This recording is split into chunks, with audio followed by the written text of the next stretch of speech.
Alright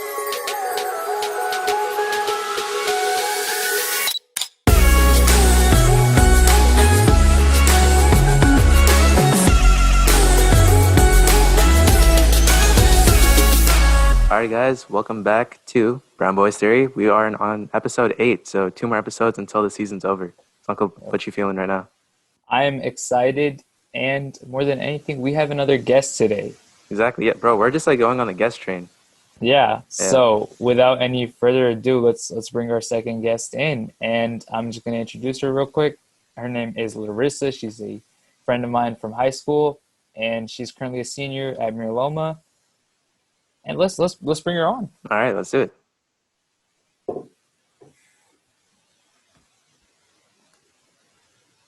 Alrighty. Hello. Larissa, hello, welcome. Hello. Thank you for letting me join. Yeah, 100%. Perfect. So, first off, all right, I'm just going to go a little behind the scenes real quick for a second. Yeah. But we at Brown Boys Theory have one thing that we don't necessarily do, and that is we don't take care of our thumbnails. Okay. And That's very true. it's something me and Anish have discussed, and we realize it's a problem. Yeah. So what we should do right now is we should take care of a thumbnail because we forgot to do it in the last episode. That's very true. So before we forget, let's Just take like a all thumbnail smile real to the quick. camera. Is Let's that just what we're doing? we're getting it done with right now so we don't forget.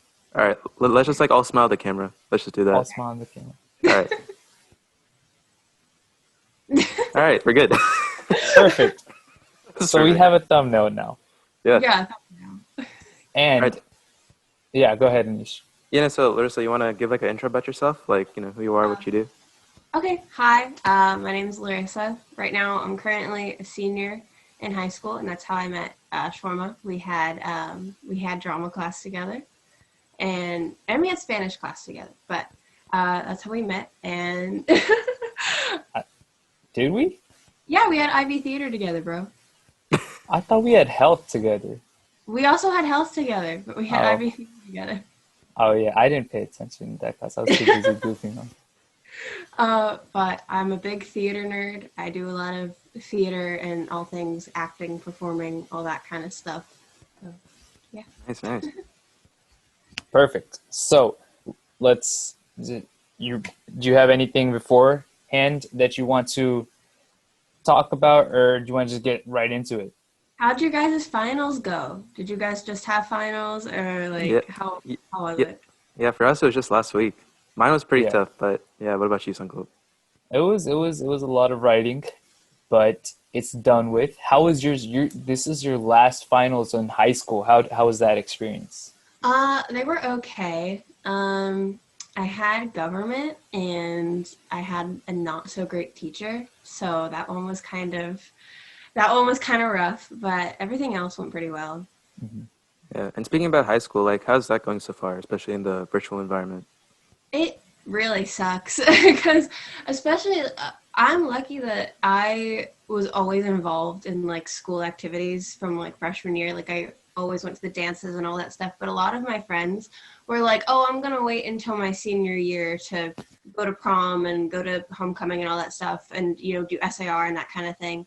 But now they can't do that, and so that really sucks. And I think the class of 2021, my class, kind of got the short end of the stick in that like we didn't get the last half of our junior year, but then we also don't get all of our senior year.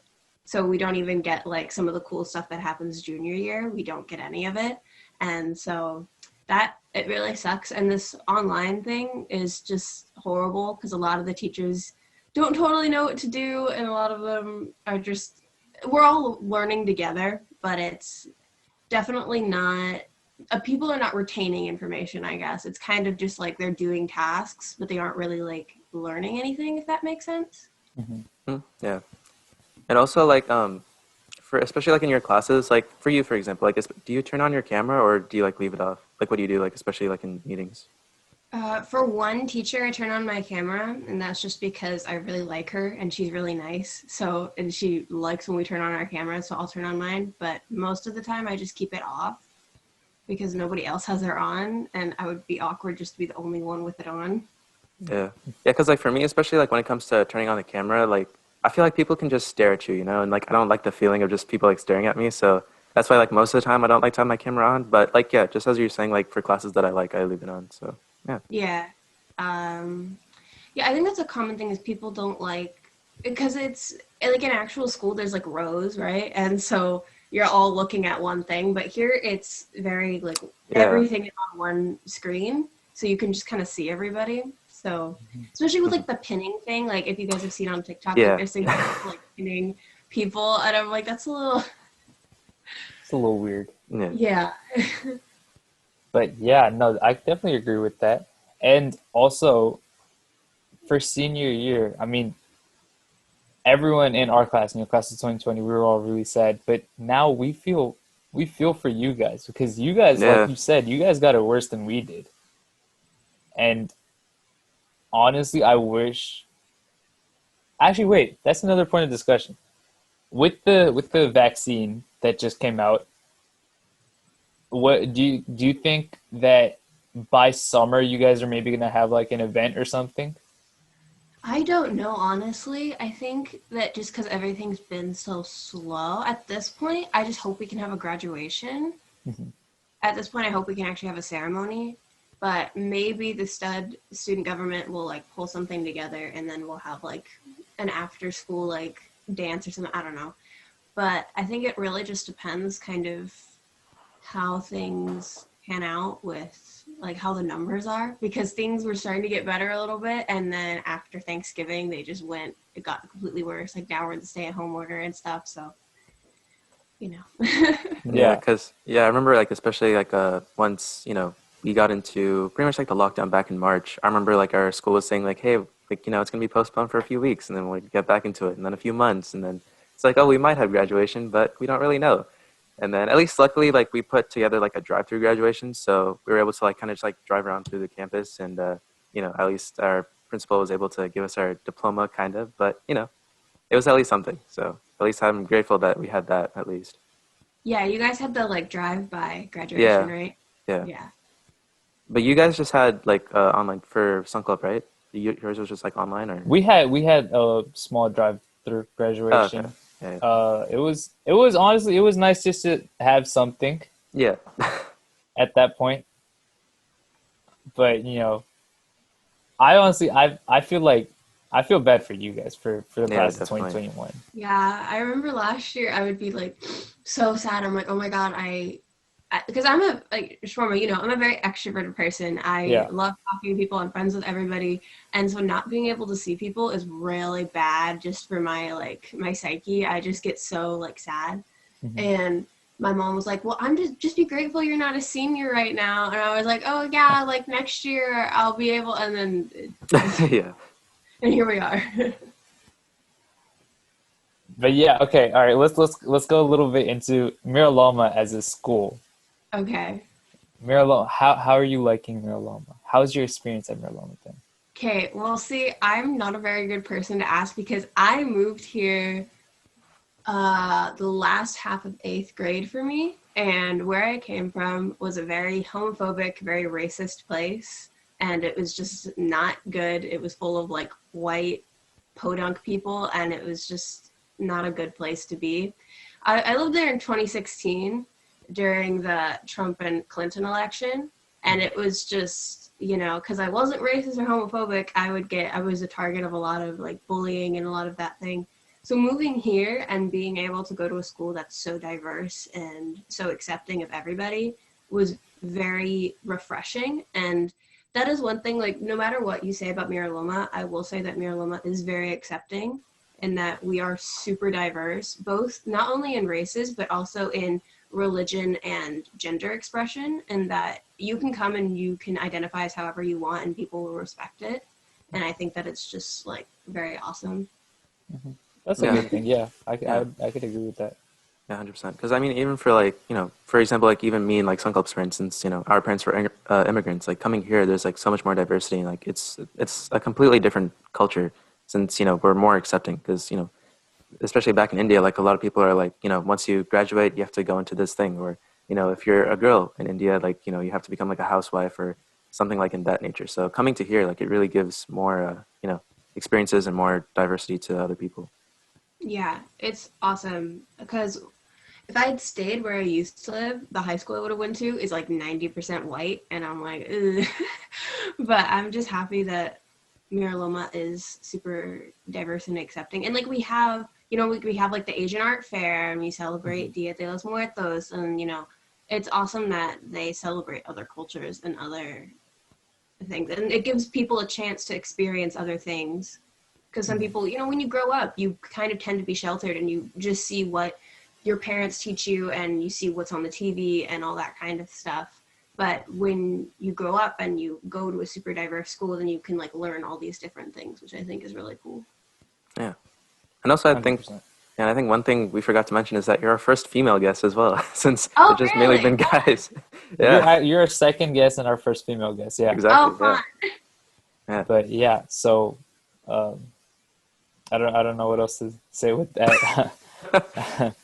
But let's get on into the topics that you want to discuss today, and that is Yes. So I know that Shorma and I both dealt with some weight things throughout this year. Oh, possible trigger warning for anybody listening. If talking about weight or something, then, maybe skip forward a little bit. yeah. But yeah, so you lost a lot of weight. And so you talked about a little bit about that in not your last podcast, but one before that. So would you want to like recap or? Like, Okay, all right, yeah, sure, sure. So for me personally, losing weight has been a kind of goal, kind of, and then after I started, it became an obsession, and from there it transformed into kind of a lifestyle. And I feel like that is something that just happens with weight in general. Like when you're changing your weight, whether it's to gain weight or to lose weight, it goes from being just a goal to become a healthier person into it changes. You can skip the obsession part, but you can go into that. It becomes a part of your lifestyle and your mental, like just the way you think changes, right? And I feel like even Anish, you can agree with that. Larissa, I know you can agree with that. So, you want to go into your experiences a little, Larissa? sure. So a while ago, I was put on some medication, and my doctor was like, "All right, you're going to try out this medication for about 2 to 3 weeks, about a month, whatever, just to see if this medication works. And if it doesn't, we'll switch you to another type." And she was like, "There's going to be a ton of side effects that could happen." And automatically, I was just having the worst side effects. I couldn't eat anything, and the biggest thing was I lost my appetite completely, and I couldn't eat anything without being nauseous. So that caused me, I would only eat like maybe one meal a day because I couldn't, it just was so hard to eat. And so in those 2 weeks, I lost like 15 pounds. And that's a lot, especially me. I'm already a very small person. I'm like a very tall, lanky person. So losing that much weight was really concerning. And so I kept like saying to my mom, I was like, "I don't think that this medication is working. I can't eat anything. I can't like do anything." And she was like, "Well, we only have a couple more days until the check-in with the doctor." And then when I talked to the doctor, they were like, "Yeah, no, this is not working." So they switched me to a new medication. And this new medication works a lot better, but I'm still kind of stable at the weight as I'm able to eat now, but now I'm trying to gain that weight back. And so it's kind of a struggle in that now that my appetite has kind of changed, it seems like permanently it's changed in that I used to be one of those people that right when I wake up, I need to eat breakfast, and I could eat like a really big breakfast. And now I can only have like a little bit of fruit, and like that's fine. And so it's kind of a big change is that like I eat later in the day and I have to eat like smaller portions. So that's kind of not great for trying to be gaining all that weight back. And this medication is kind of make my weight stay the same, which is good because I'm not losing anymore, but I'm trying to like gain it back. And it's kind of wild with like how comfortable people are with commenting on other people's bodies. Because when I like lost all that weight, I was like not happy because I was hungry, but I couldn't eat, and I was like not happy on this medication. But then people would be like, "Oh my gosh, you look so good," and I'm like, "No, I don't." Like, no, this is not healthy. And it's, I know that people, they didn't mean it in a rude way, but I don't think people realize how damaging commenting on other people's bodies can be, because you don't know like what's going on in somebody. You only see them whatever they put out and whatever they tell you. So it's, of course it's coming from like a place of, like care, and like they're complimenting you or something, but it can be damaging. And like, did you experience any of that when you were like in your process of losing weight or something? So yeah, what something in I can say, like, for the Indian culture, a lot of times when you lose weight and you become like skinny necessarily, it can be considered like, oh, you're looking weak now, right? When necessarily, like, you're not necessarily weak, you're in fact getting in better shape. But people might say that, oh, you're looking weak. If you went from what I went from to what I am right now, like, I've been called like, oh, you look weak now, you look scrawny now, you look like that or whatever, right? When I'm still nowhere near scrawny, but it's just like the fact that you're saying, commenting on others' weights and just how they look as a person, it is a negative thing. And I know we've discussed this. I know, Anish, you also have feelings about this. And just in general, I feel like you should, like, even if it's like a compliment, there's like right ways to phrase compliments and right ways to, bring it into a conversation. So I feel like that should be taken into account, and that should be considered while talking to someone.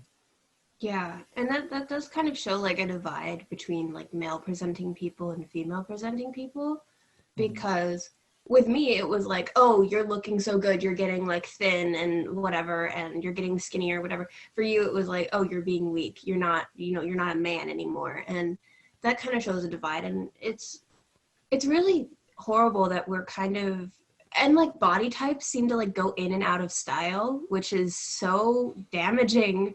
Why is that? Like in the 90s it was like there was this thing called heroin chic, and like being super skinny and like box shaped and whatever, that was like super popular. But now it's like curvy and thick and whatever, and it's really damaging to have body types go in and out of style. And like now for guys it's like that Dorito shape that like all Mm-hmm. the Marvel characters have, like that's the desired. And it's like, why? No, every body type is desirable because it's a person, and Exactly. it's, yeah, because you're shown like these ideals when you're a kid.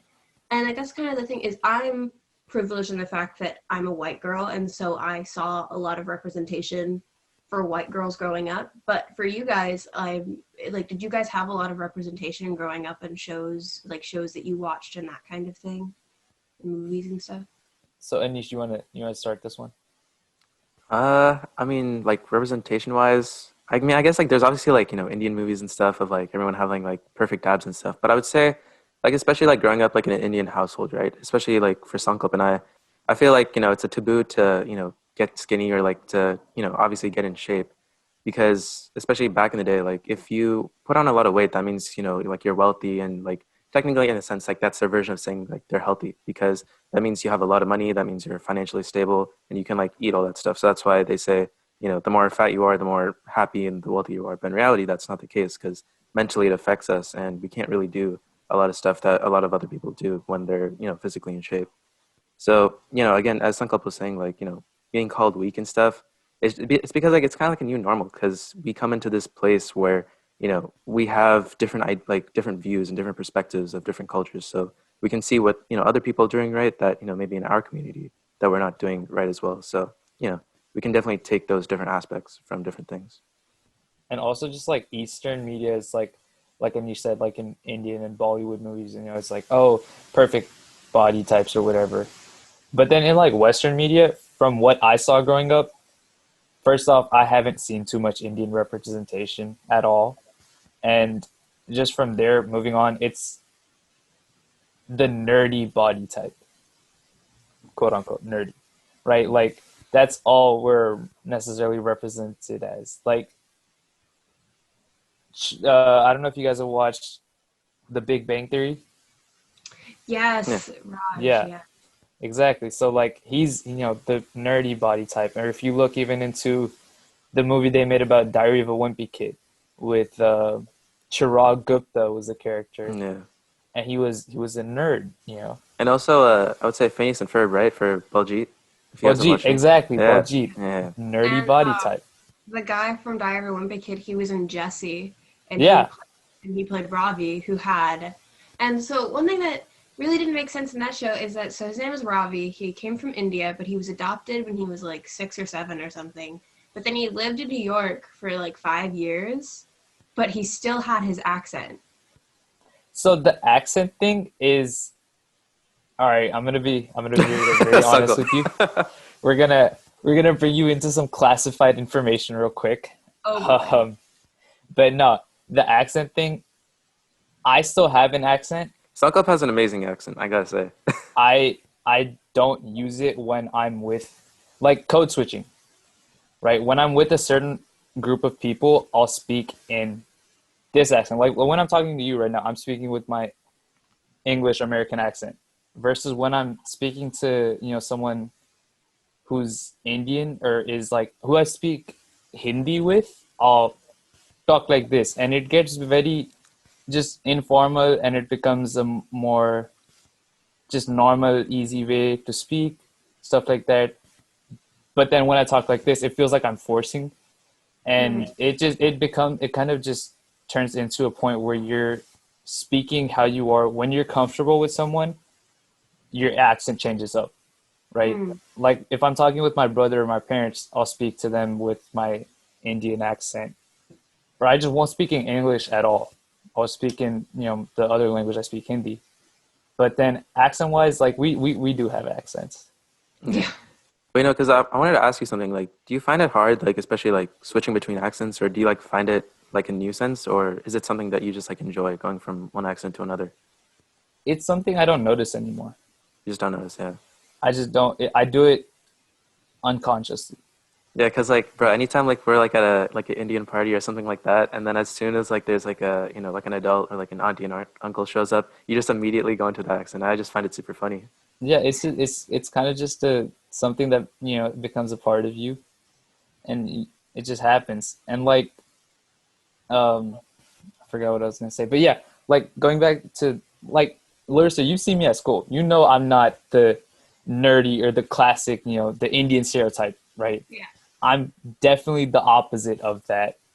Yes. So just to grow up seeing that, the accent and the body type, it definitely makes you think like, wow, these people really don't know anything about us. Yeah. Yeah, it's a very narrow perspective. Yeah. That is such a problem with Western media. Is we really are shit. Oh, sorry. We're really bad at. I'm sorry. We're really bad at showing um good representation of basically anything besides white people. We're really bad. And like even with like Southeast Asians and stuff, a lot of the time they'll be represented as like nerds and that kind of thing.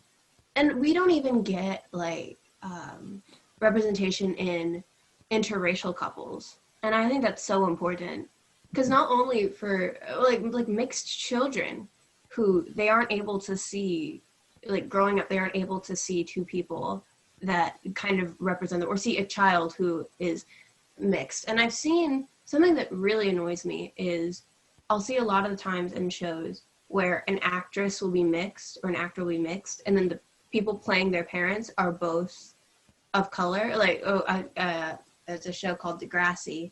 One of the girls is black and white, but her parents are both black in the show. And I'm like, that's so bad.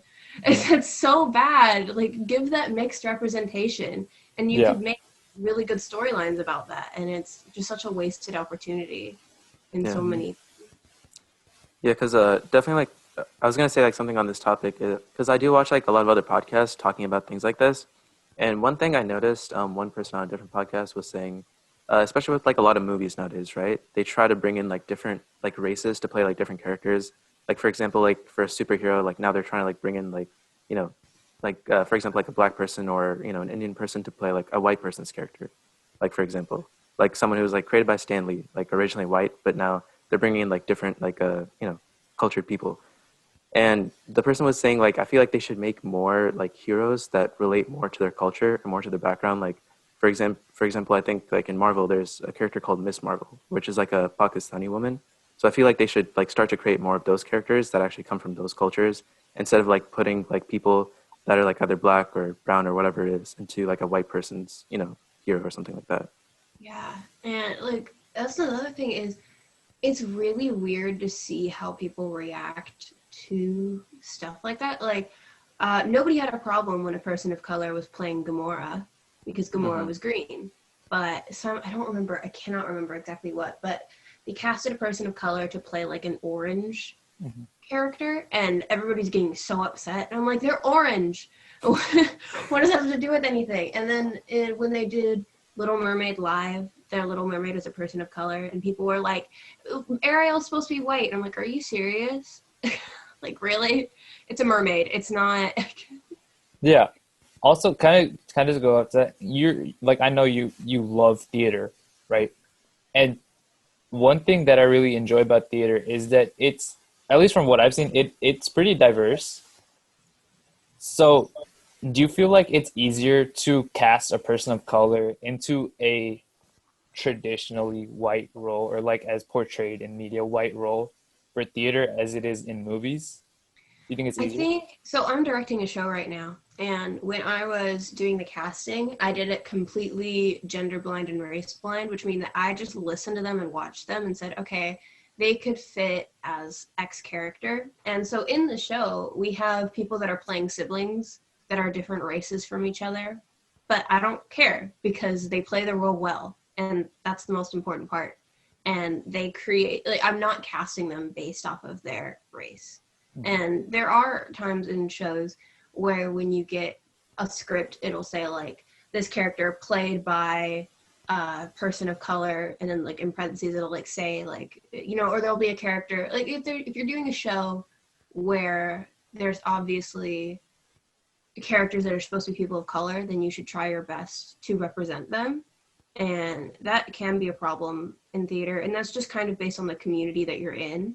Like where I used to live, we did Peter Pan, and they had the natives, which is like, yeah, they had them, but I lived in a very white community, so they had white people playing them, and it's like that's not okay in the slightest Yeah. to be erasing those things. But it's like you're working with the community that you have. And so I do think that one of the good things about theater is that you are able to work with a bunch of different people, but that can also cause a problem with like writing. We did Peter Pan, we did Peter and the Starcatcher last year, and our lead, we casted, he's black, and it never said in the show that he couldn't be black or whatever. It's played by a white person. We casted him, and there were some lines that when said to a white person are fine, but when said to a black person are not okay. So we had to change those because we're not gonna be racist to these. Yeah. We're not gonna be racist, and it's really interesting to see when you're performing like, oh yeah, this person definitely, the writer definitely intended for this character to be white because this is not okay to be said to a person of color. Mhm. No, 100%. I agree. And kind of moving on from just necessarily like color, also like gender roles, right? In the media. And they're not necessarily portrayed as right, like I haven't seen too many until recent times. I haven't seen too many like heroic female leads like there should be, right? So what do you think would be the biggest step towards finally bringing that equality of representation, not necessarily between culture and like race, but between just simply gender. I think just making it not forced. I think that's the most important thing. Is you can tell in movies when they are forcing like to be like the strong independent woman film, and like I love that they're doing that, but you can also tell that they're doing it because they want to be seen as like super progressive and whatever, and they aren't doing it because they think that the female can that this is a good character and whatever. They're doing it so that they can get the recognition. Yeah, And I just think the attention wise, yeah. yeah, exactly. And it's you can also tell when there's a male director and when there's a female director. And I saw one that was just pointed out to me recently. It was Suicide Squad and then Birds of Prey. I think it was called the Harley Quinn movie. Hmm. You can tell that Suicide Squad had a male director because of the hair and the tears in Harley Quinn's outfit compared to how it was in Birds of Prey, and that you could tell that the outfit that Harley Quinn was wearing was something that a woman would put together, that she was like, this is fun and this is what I want to wear, as opposed to something that's like seductive for like a male gaze. Like that's a whole other problem on its own of like male gaze Yeah. in movies and in media. Yeah, but like speaking about that, like I was kind of thinking about this, especially with some of my other like female friends that I have, and they're saying like generally like in movies, right? It's always the unattractive guy gets the attractive girl, but generally it's not always the opposite. So like, what are your thoughts on that? That is Manic Pixie Dream Girl, my guy. Like, there's so many movies where it's this girl who is like super free and like, no boundaries, whatever. She's just like super cool, whatever, helps this nerdy guy achieve something and then eventually leaves. And like, it's a movie like 500 Days of Summer and like tons of movies where there's Manic Pixie Dream Girl where she comes in, helps the guy get something, and then she disappears, or then they break up or something. And it's kind of put that this girl is just like a placeholder and that she helps you figure out something. And I think that's just kind of, again, it's like a male gaze type thing, is that, it's like you're a nerd, but you can still get a pretty girl, and, you can get a pretty girl for a while. And then you can figure out, and then like she helps you look better, and then you can get somebody on your own. It's like, that's not, because I honestly can't really think of a movie where it's like a really not so attractive girl ending up with a really attractive guy. I honestly can't think of one. I'm trying to think. Can't either. Yeah. And that's also another thing is what they deem like unattractive. Like, what was that movie? Duff. It was like the designated ugly fat friend movie. The girl that they had playing the Duff was really pretty, and they were trying to portray it as that she was ugly and wasn't pretty, but she was. And, or they'll do movies where it's like a girl who's like plus sized, and she's like, what was that? Oh my gosh, I think it was Amy Poehler in it. She had some weird spell that she felt super confident in her body, and then everybody was like thinking she was weird, but she wasn't even really plus sized. She was straight sized. And it's one of those things where they think that they're being super progressive and interested in other people, but they're really not. And one common plot that I see so much that I think is so damaging is like it'll be introduced to the character, and the character will be like overweight or not conventionally attractive. Then some spell will happen, and then they'll be really thin and gorgeous and look like a model, and then that'll be the film. And it's like, that's so damaging. That's so not okay to be like, you don't look good like this, but magic, and now you're beautiful, now you can get the guy. It's like, that's not what you should be portraying to people. Yeah, I feel like this is like in general in media, whether it's Eastern, Western culture, anywhere you go, I feel like there is, even if they're trying to be progressive, they still don't necessarily, they still make the person seem different. Like I know even for whether it's race, weight, or anything, or even like an example I've seen is like the LGBTQ plus community. Like they can be shown as, oh, we're progressive, we're hiring people of that background, But in the movie, right, they're played to be different, right? They're not necessarily shown as just a normal human being. Yeah. Or like for Indian people, I know I've seen people be like, "Oh, they're Indian. Thank God we're putting more brown people in roles or whatever." But in that role, you're not seen as a normal human being. You're seen as like a kind of an outsider in a sense, or Yeah. you're put to be different.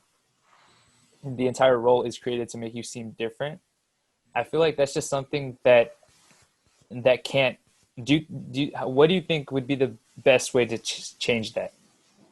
I think honestly, like just having characters that their whole character plot is not the fact that they are gay, or not the fact that they're trans, or not the fact that they're a person of color. Like that's just a characteristic of their character, but it's not the complete story. Like of course having some stories where it's somebody figuring out their sexuality and coming out, like that's awesome.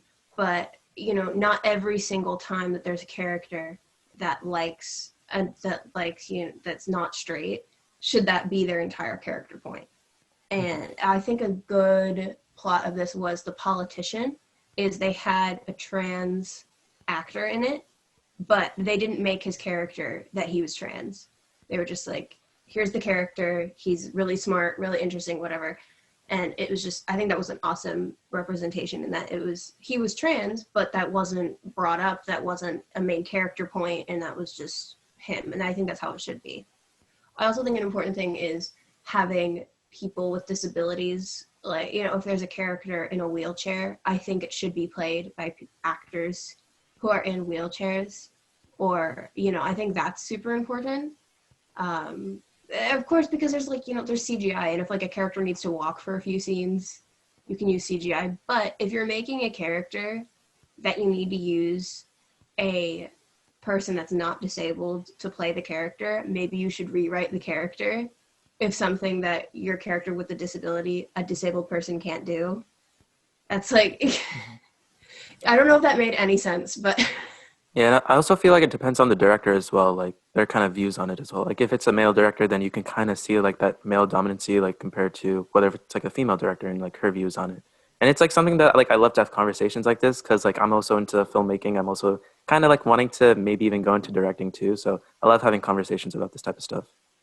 yeah. And I think that's good. Is our generation, like us, I think when we get older, a lot of the shows and movies that we're gonna make are going to have diversity, but not in a we're trying to diversify, and more just kind of, this is how we grew up, this is how things should be, whatever. Like it's having, like, we're not gonna have a movie where it's like 3 white girls and then 1 black girl and they were like, wow, it's so diverse. It's like, no. Like we're gonna have multiple. And the thing is, I want to see more representation of different religions.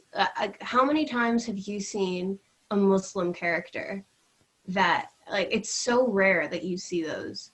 And a lot of the time when you see a Muslim character, or like, oh my gosh, one thing that drives me nuts is when there's a Muslim character, she's introduced and she's wearing a hijab, whatever, and then like the next episode she takes it off, and then the rest of the time she doesn't.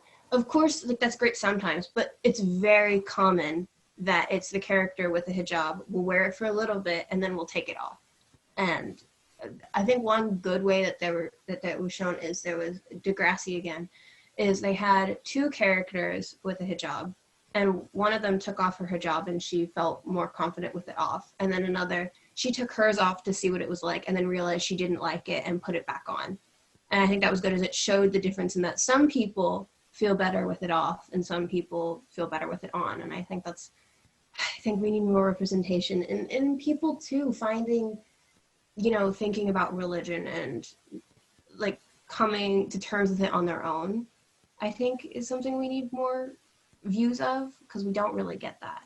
I guess we can like kind of go back to body shaming a bit. So like especially back in like when I was going to middle school, right? Like coming from elementary school to middle school, like back then, like I never really cared on like personal looks or like, how to do my hair or what kind of clothes to wear. But then when I got into middle school, like everyone's like, hey, like you shouldn't be like wearing that, like, wearing like a, what do you call it, like sports like shorts, wearing like a like a t-shirt, like it doesn't make sense. Like why would you do that?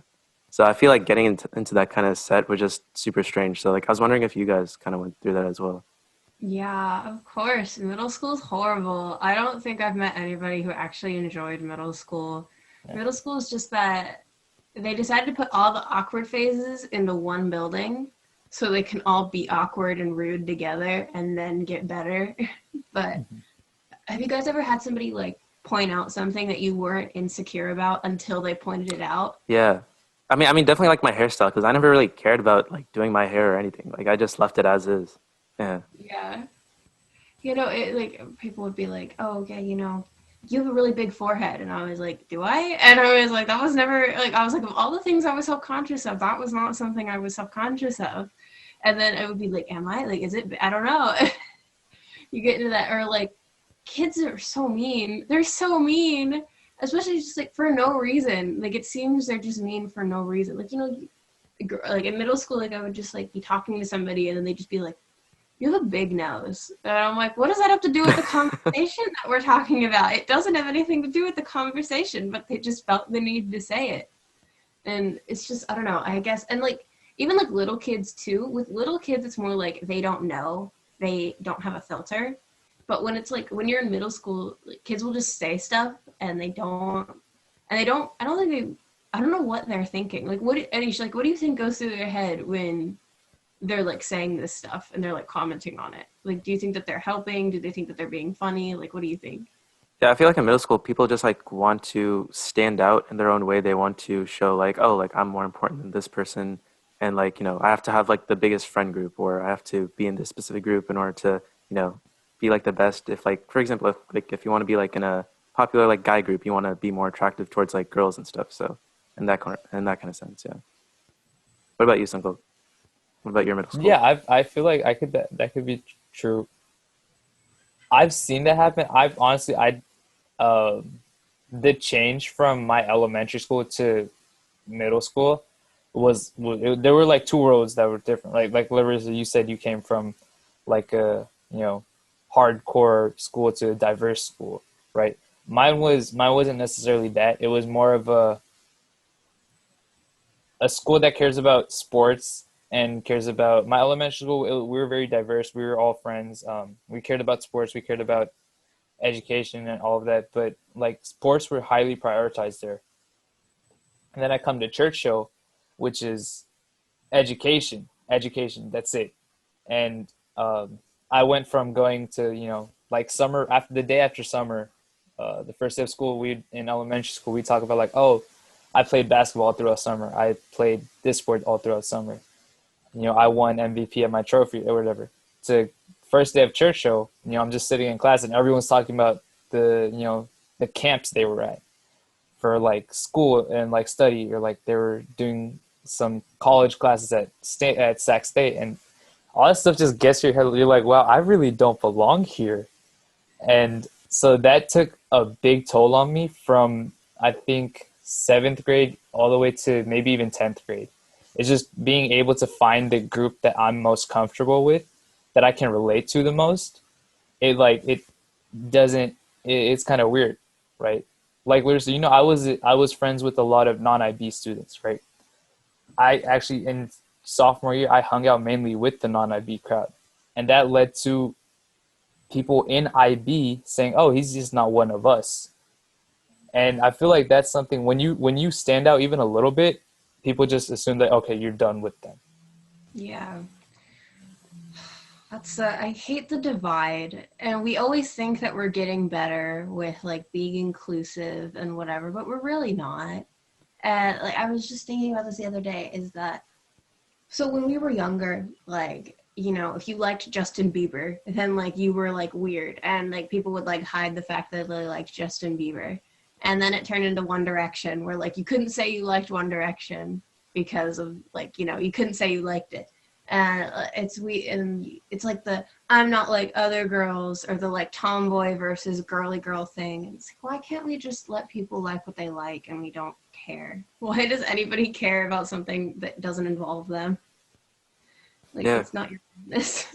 Yeah, because I mean, like even for me, like I was like super big into anime and like stuff that generally like the top guys were into. They're like into like famous artists or something that's like more popular in a sense. So yeah, But Yeah. one thing I really like, Anish, that you've done is you like haven't backed away. Yeah, Like that's true. like Anish loves his Yu-Gi-Oh stuff. Like he knows his stuff when it comes to like Yu-Gi-Oh and anime and stuff like that. Yeah, And like you haven't backed away. You've embraced it and you've been like, all right, this is who I am. So I yeah. feel like that's something that more people, get comfortable with yourself because it's you. Yeah, because again, like another big pet peeve of mine is like bandwagoners. Like I hate like when something becomes popular, like everyone just goes onto the train of like, oh, I've always been with this person, or like, like for now, like Travis Scott's super popular. Like, oh, I've always been with Travis Scott, but like, not necessarily. I dislike the whole. And like, okay, did you guys experience this too, where growing up, like when an election was happening or politics or something, they would like kids would like spout stuff, and you could tell they were just like listening to what their parents were saying. Yeah, Yeah, like what is that? What is the point of that? I remember in like fifth grade, fourth grade, it was when Obama and Romney were running that my school had like, or my class had an election, but it wasn't just like you write the name. You had to like stand up and like say who you would vote for. I'm like, that's so, Yeah, so that's not weird. okay. Why did it was okay? I mean, like that's kind of even irrelevant today. Like we talked about this for the earlier for like the whole Black Lives Matter movement. You could see who's actually done their research about the movement and who's just listening to everything that's being said on Instagram and reposting stories and stuff like that. Yeah, Like there were some people that didn't necessarily know about the movement but wanted to be on the right side of history, so they reposted all of the stuff, right?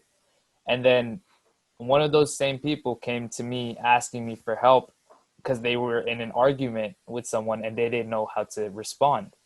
Like they didn't know the right parts of the movement. So I'm like, if when you stand for something, especially as important as Black Lives Matter is, you have to do your research and you have to actually stand for it. Don't just yeah.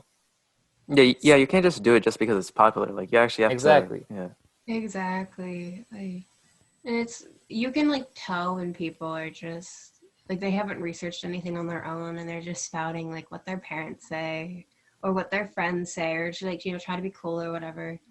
It's like it, the whole thing with like politics is like I don't discuss politics with anybody. That's just kind of how like I grew up, is like I don't discuss politics or religion with anybody, and that was because I grew up in a super racist homophobic area. So I was just like, I'm not gonna say anything. But even now, I just personally don't talk about it because if I want somebody to have an opinion on me based on me and not on my political beliefs, like even if you have the exact same political beliefs as me, I'm just not going to discuss it with you, because there's some people who are like super like about their beliefs, and if you even like fray a little bit from what they believe, then they're gonna like hate you or think differently of you, and it's just I don't. I feel like that goes for a lot of things, like even more than just political. Like for the weirdest thing, all right, I'm not super like into, or I'm not too well versed in astrology, but I've been in a situation where like people are like, "Oh, what's your sign?" And I, I figure out what my sign is, and then I tell them what my sign is, and they're like, "Oh, yeah, I don't think we're compatible. Like, I don't know if we can be two good friends or anything just because you're this and I'm that." Like, I feel like that's so weird, dude. bro. I saw that from the Just Rain Vine. like that's That's how I yeah, first yeah, figured. yeah. Yeah, it's like, oh, That's you're a like, Scorpio. Oh, we're not gonna get along. I'm like, yeah, what? like I don't understand that. Yeah, Yeah, I don't know. I've never gotten super into it, but I have some friends who are, and they don't.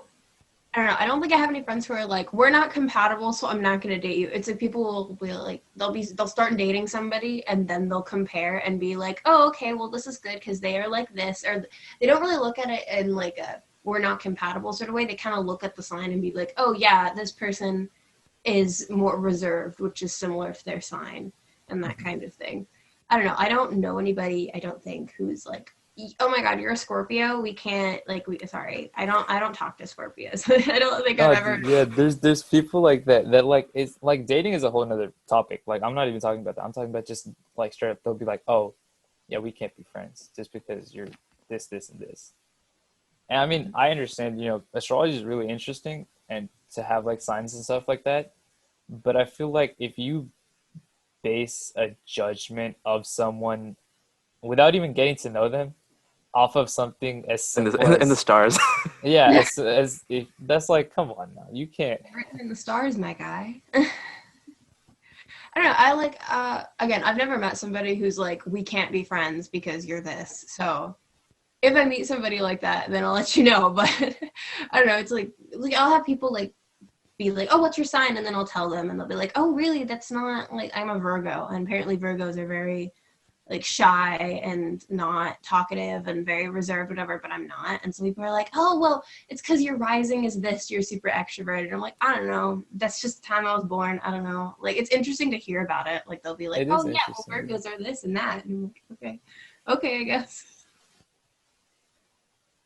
All right, so I guess we got question one done. Yeah.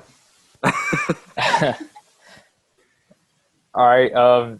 Any other questions, or if you want, we can go into The audio the portion, audio right? portion. Yeah, we're already an hour in there, so yeah, we can go into the audio portion. All right. So for everyone who's watching the YouTube video, thank you guys for watching the YouTube video. We're about to go into the audio portion. Yeah, exactly. Feel free to join. And if you want to listen to more of this, make sure to, go to Spotify, iTunes, whatever you guys got. We're there. All right. Peace.